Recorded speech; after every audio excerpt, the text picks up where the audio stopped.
Hello, I'm Robert Horton. I'm the programmer historian in residence at Scarecrow Video in Seattle. I'm also a member of the National Society of Film Critics, and I am happy to be leading the fall 2021 semester, if you will, of Scarecrow Academy, presented by the nonprofit Scarecrow Video in Seattle. Our series this time is a continuation of something we started earlier in the year, The Art in Noir, Film Noir, and the Director. So this is part two of that. And we're going to be looking at four classics of film noir from kind of the great era of noir. We'll also be looking at four titles that I think we can call neo-noir, since they came a little bit later. We'll be discussing all of these with an emphasis on the art of the director. You do not have to have attended any of the previous sessions in Scarecrow Academy to join us on any given week, and I hope that you will join us this week. The series is free. It takes place via Zoom on Saturday afternoons at 2 p.m. Pacific time. If you are looking at this on the Scarecrow Academy page, or maybe you're looking at it on the YouTube page, you will see a link somewhere close where you can click on that, and the Scarecrow will send you an email that will allow you to sign up for this session, or indeed for the whole series, and we'll get you signed up that way. Our next meeting will convene on October 16th with a discussion of a 1953 film directed by Ida Lupino, The Hitch-Hiker. This low-budget production is a very, very grim crime film, incredibly concentrated at just 71 minutes or so.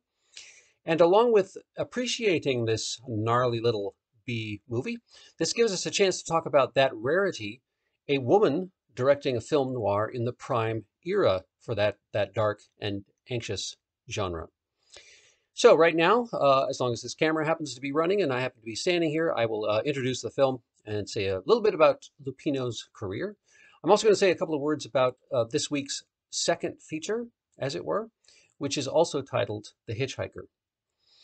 Ida Lupino was born in 1918, just before the end of the First World War, in London, to a celebrated family of theater people. So becoming an actress was a very natural turn for her, as when she was a teenager, she was already in the movies. She's almost unrecognizable in some of these early British films that she made from the actress that she would become later in Hollywood.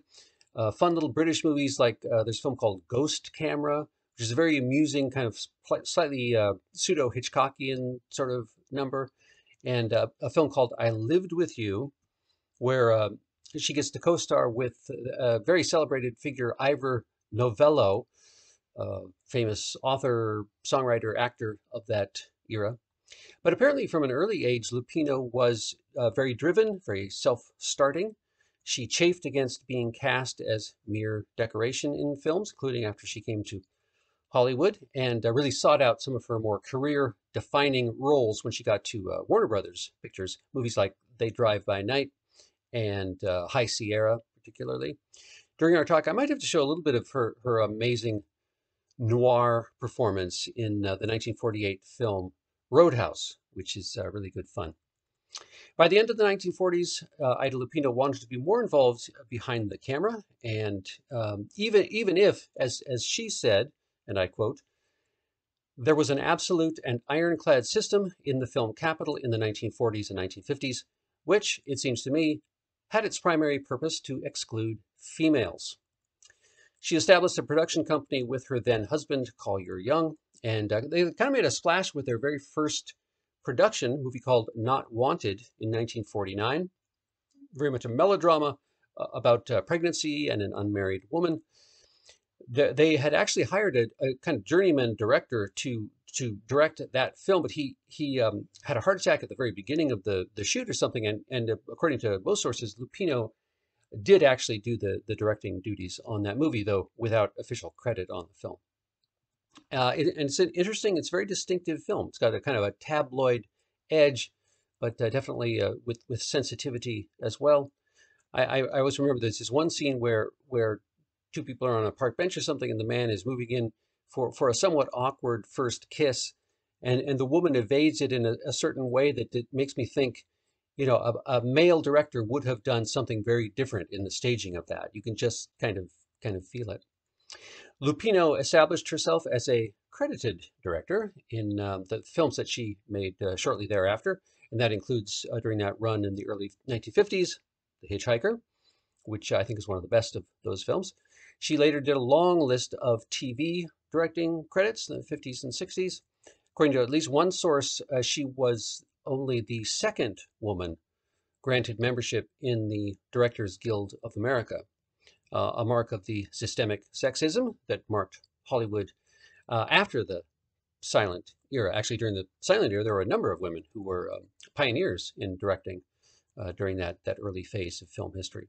So, The Hitchhiker. At 71 minutes, this film is a very, very stripped down affair.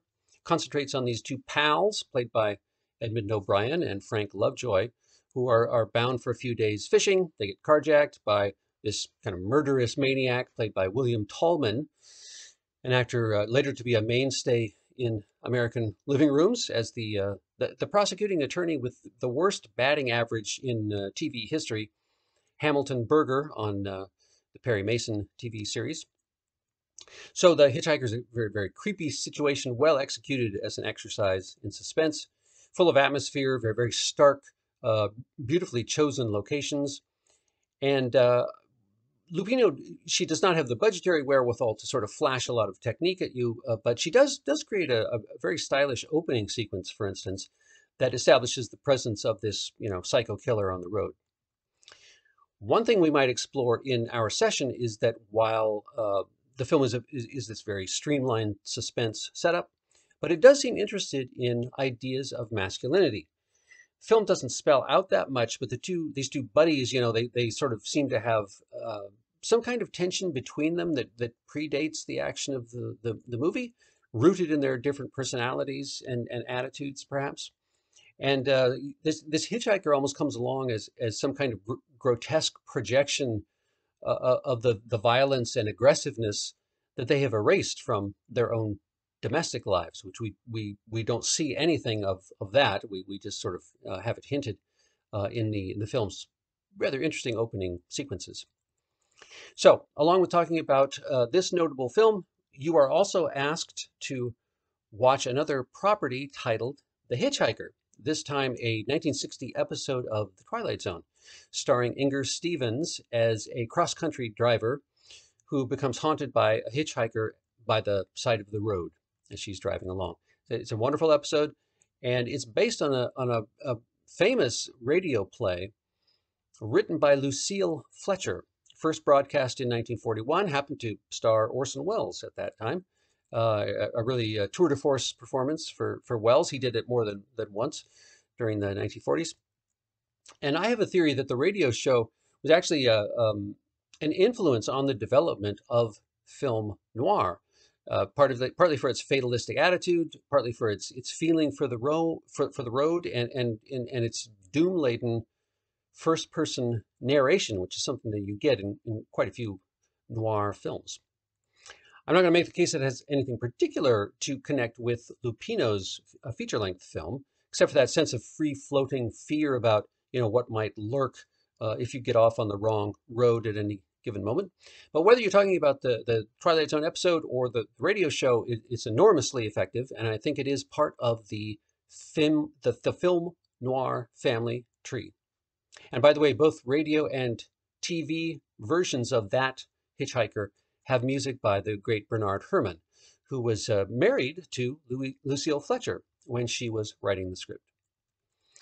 We will weave these things together and talk about other noirish possibilities by the side of the highway when we get together on Saturday, October 16th at 2 p.m. Pacific Time for a consideration of Ida Lupino's The Hitchhiker.